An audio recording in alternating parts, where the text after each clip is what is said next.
I just wanted to give you a quick update on this really tense situation between Israel and Hezbollah. So, as you guys know, the EU now wants to replace Russian gas, at least partly, with Israeli gas, right? There's nothing better than some stolen Lebanese gas, stolen Palestinian gas. And the Israelis are trying their best to block the nuclear deal because, if sanctions are lifted on Iran, Iran is free to sell its oil and gas. Remember, Iran has the most gas, the biggest gas reserves in the world after Russia. So Russia and then Iran. And what do the Israelis do? They straight up just send a giant ship to start extracting the gas. I mean, this thing is a behemoth. What a coincidence. Oh, Europe needs gas. Iran can't sell its gas. Russia can't sell its gas to Europe, at least, except a few countries. And Syria, which also has a lot of gas in the Levantine Basin, can't extract the gas because there are sanctions on Syria, and Israel bombed the Latakia port and bombs Damascus every week. And Lebanon can't do anything because the Beirut port is disabled. So the Israelis, they send this rig, and Hezbollah lose it. Nasrallah, who is the chief, he's the Secretary General of Hezbollah, he threatened them that if they extract any gas before they solve the maritime border dispute, there's going to be a response, a huge response. I wanted to just play a couple of clips in a second, but I just want you to understand the location that I'm talking about, because the Levantine Basin is all this. Why do they put a Hezbollah flag as the Lebanese flag? That's not Lebanon's flag. Anyway, the Levantine gas basin is a region with a lot of unexplored, untapped gas. So this is exactly what I mean. Take a look. So this goes from Syria to Lebanon to Palestine. It's all of this, the Levantine Basin. This is the disputed area. Karish gas field contain huge amount of gas. And so this is really nothing to scoff at. It's nothing to scoff at because this means a lot of money. And remember, Lebanon's economy is in tatters. For Lebanon to have this dispute settled and to be able to extract its gas without being threatened by Israel or Israel stealing its gas,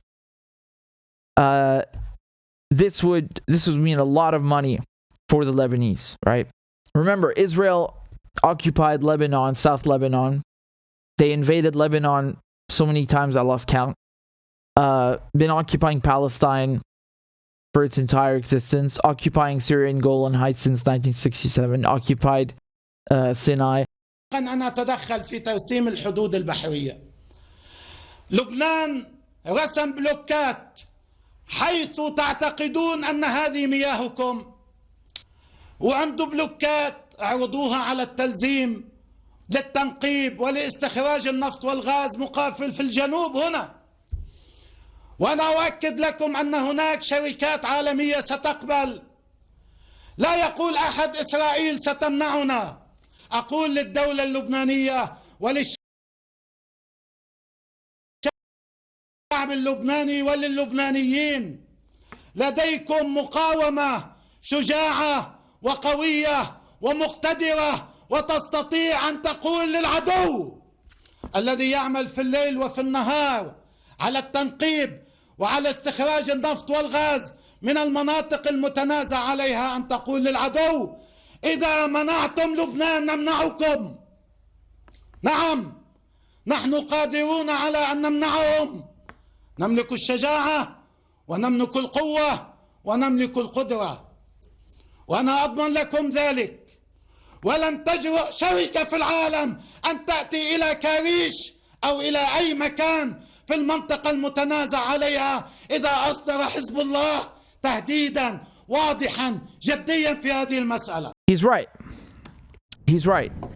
And that's why today the envoy who was sent by the Americans to mediate between Lebanon and Israel. Remember, Lebanon refuses to recognize Israel, like most Arab countries, and does not have any ties whatsoever. So Amos Hochstein, I think was his name, he's the envoy, and he said today, Amos Hochstein. So he said today, this was reported in Al-Akhbar, which is a very famous and big Lebanese newspaper. He said that the Israelis basically accept all of Lebanon's demands, and it's not been finalized in writing yet, but the Israelis are scared because, they signed contracts, right? So they have customers who they need to give their stolen Palestinian gas to. And like Nasrallah just said, if Israel messes with Lebanon and starts extracting gas before this issue has been resolved, they're gonna strike the Israeli gas rigs, and no company is gonna want to come anywhere near that because it's a war zone then. سواء وقع الاتفاق النووي أو لم يوقع، إذا قدم للدولة اللبنانية ما تطالب به نحن رايحين على الهدوء، وسواء وقع الاتفاق النووي أو لم يوقع، إذا لم يعطى للدولة اللبنانية ما تطالب به نحن رايحين على تصعيد. يعني حتى لو صار في اتفاق نووي ورجعوا قعدوا ووقعوا الأمريكان والأوروبيين والصين وروسيا وإيران والكون بالدنيا بالعالم، هلا بعض الأخوان بتذكروا الأدبيات أو من مزحات سيد عباس أو من المزح مع سيد عباس، لو كل الكون اجتمع على الاتفاق النووي ومضى ووقعوا مش الحال، لكن نحن هون لبنان لم يحصل على حقوقه التي تطالب بها الدولة اللبنانية، معناتها رايحين على التصعيد ورايحين على المشكل. That was very important. He said this just a few hours ago. And he said whether the Iran nuclear deal in Vienna is signed or not, that changes nothing on the ground. Yeah, he said even if the whole world sat down and signed to the agreed to the nuclear deal, as long as Lebanon doesn't get what's hers, it's going to be war. If the nuclear deal is back, meaning the United States comes back, sanctions are lifted on Iran, and that's going to be good for, of course it's good for Iran. At this point, the Europeans, the whole world is so desperate to lower oil prices that they're going to benefit greatly from that. Europe needs a gas supplier that can actually meet their demands. Israel, no matter what it wants to do or its ambitions, I don't think is going to be able to replace Russia at all. It can take some of its market share for sure. And it's not just about the money. Let me explain this, man, because the Israelis, for them, it's not that they need the money desperately like Lebanon. For the Israelis, it's that they want to be seen as, they want people to legitimize them, to validate them. They want to have the prestige of being, we're an official energy supplier to the European Union. The thing they crave the most is to be validated, to be recognized, and to be seen as legitimate. That is what this is about. And of course, keeping Iran isolated. Remember, when you are supplying resources that are so crucial, like oil, like gas, this gives you power. It is power. And they want to kneecap Iran in every way, whether it's gas, whether it's oil, whatever it is, whether it's foreign investments. Remember how many companies lost billions that they invested in Iran? There is a serious will to cooperate with Iran, but the Israelis hate that. They want to be the number one in the region.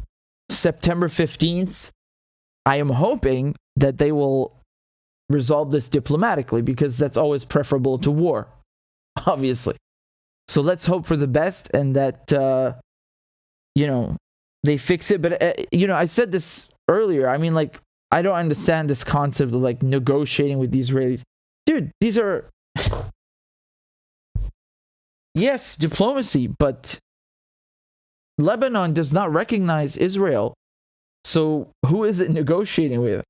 الإسرائيليين قالوا أنهم سيبدأون باستخراج النفط والغاز من كاريش بأيلول. إذا بدأ استخراج النفط والغاز من كاريش بأيلول ولبنان بعد ما أخذ حقه، يعني رحنا على المشكل. فماذا سنفعل؟ بتشوفي يومتها. Yeah, he said it's again the same message all over again. Is if our rights are not respected, if this problem is not solved, there are going to be problems. And he asked them, well, what kind?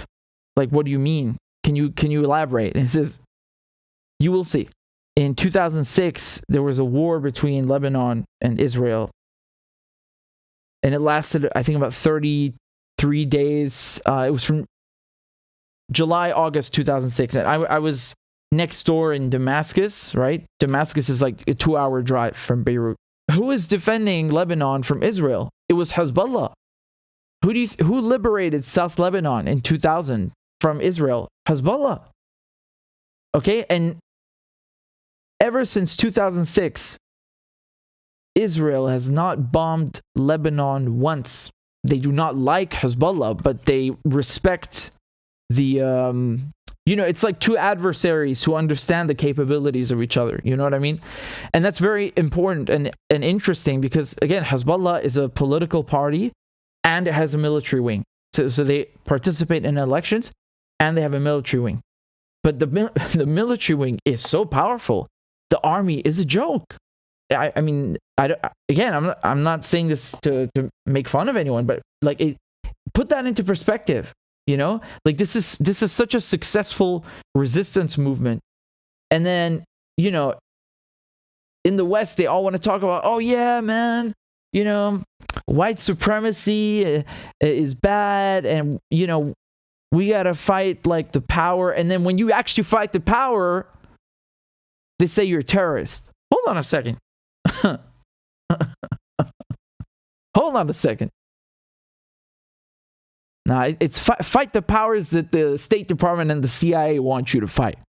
And everything else be quiet.